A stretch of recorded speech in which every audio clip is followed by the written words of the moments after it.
Bonjour à tous, j'espère que vous allez bien. Je suis Jaka Apakwa. Dans cette vidéo, nous allons voir pourquoi apprendre à lire à un enfant de 3 ans.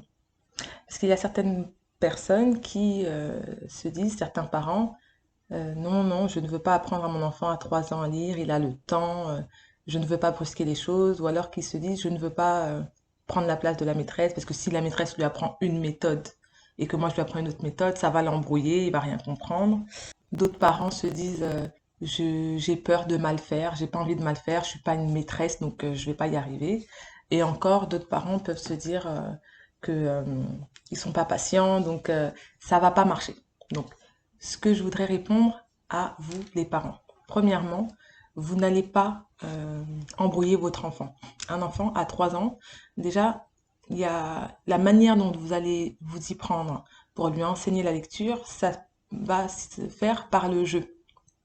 Un enfant à 3 ans, vous lui montrez un morceau de plastique, c'est un jeu pour lui. Vous lui montrez une chaise, c'est un jeu pour lui.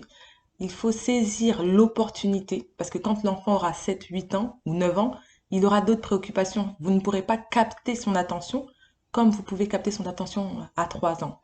Donc, euh, la manière dont vous allez vous y prendre, c'est par le jeu. Donc, l'enfant ne sera pas en train d'apprendre, finalement. Il sera en train de jouer. Même quand vous dites que vous êtes impatiente, que c'est trop difficile pour vous, alors dans ces cas-là, la manière, elle doit être légère. C'est-à-dire que vous n'allez pas passer forcément 1 heure de temps avec votre enfant, 2 heures de temps ou toute une journée à lui enseigner la lecture. La manière dont vous allez vous y prendre, c'est en l'espace de 10 minutes, chaque jour ou chaque 2 jours, ou quelques minutes seulement suffisent. Mais il faut de la répétition par contre. Il faut de la répétition parce que vous savez que la répétition, c'est la mère des sciences.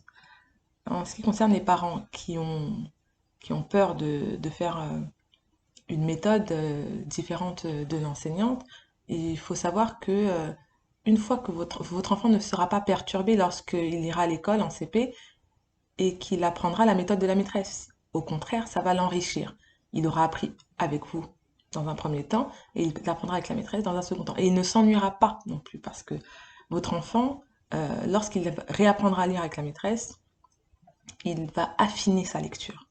Donc il va aller plus en profondeur, plus en précision. Et il apprendra plus de choses.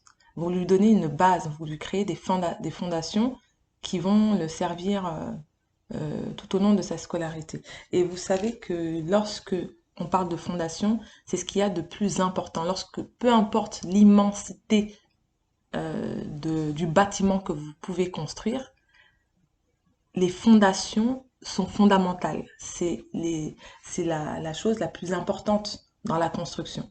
Et lorsque vous apprenez à votre enfant à lire, c'est le moment le plus important pour lui. Pourquoi vous êtes la meilleure personne pour apprendre à votre enfant à lire? Parce qu'en apprenant, vous, votre enfant, vous êtes en tête à tête. C'est-à-dire que vous connaissez le rythme de l'enfant. Le respect du rythme de l'enfant est l'un des secrets pour que l'apprentissage soit bien ancré dans l'esprit de votre enfant. Donc, vous connaissez votre enfant, vous savez qu'il a un rythme, vous voyez dans son visage ou dans sa manière de fonctionner, dans son comportement, quand est-ce qu'il est apte à lire, quand est-ce qu'il n'est pas apte à lire, quand est-ce qu'il est fatigué, etc. Ce qui ne peut pas se faire dans une salle de classe avec 20, 30 élèves. Deuxième raison, vous savez, il y a beaucoup d'enfants de 16, 17 ans, des jeunes, qui n'aiment pas lire. Qui n'aiment pas lire. Pourquoi?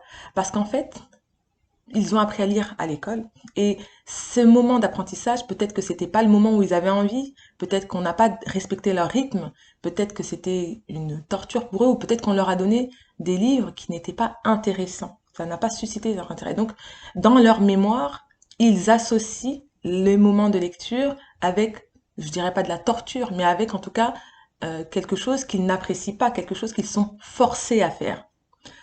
Et en apprenant à votre enfant à lire, par le jeu, vous êtes en train de lui apprendre, de lui enseigner l'amour de la lecture, c'est-à-dire l'association dans sa mémoire de lecture égale jeu, lecture égale plaisir.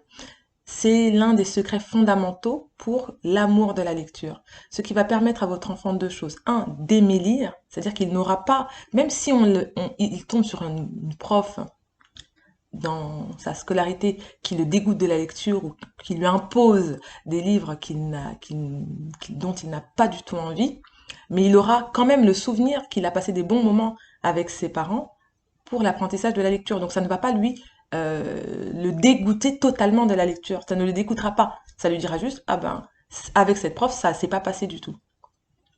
Et deuxième chose, votre enfant va pouvoir, quand il aura l'amour de la lecture, il va pouvoir répéter. Et c'est le deuxième secret, la répétition. Quand on aime quelque chose, vous connaissez les enfants, ils sont capables de jouer, rejouer et refaire les jeux de manière infinie quand ils aiment, quand ils ont l'amour de cette chose-là. Et vous savez que pour apprendre, il faut répéter. Donc en lui inculquant l'amour de la lecture, vous lui donnez la possibilité de répéter et de s'affiner et d'être fluide dans sa lecture. Voilà. Et pour finir, je dirais que dans tous les cas, votre enfant sera avec d'autres enfants. Je ne veux pas faire de comparaison, mais il faut être clair. Dans la classe, il y aura des enfants qui vont avoir été stimulés. Ils auront été stimulés par leurs parents, arrivés à l'âge de 3 ans. Il y aura des enfants qui auront été stimulés, il y aura des enfants à qui on aura donné ce goût-là de la lecture. Et il y aura votre enfant.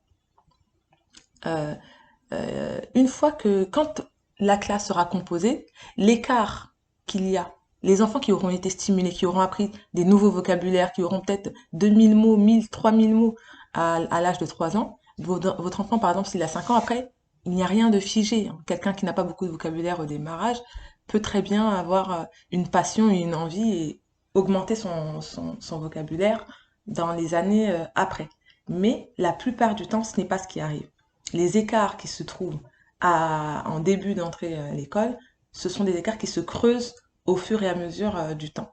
Donc, en apprenant à votre enfant à lire, vous lui créez des fondations solides. Vous lui donnez l'amour de la lecture. Vous lui facilitez la tâche, car la lecture, c'est quelque chose qu'il va rencontrer tout au long de sa vie.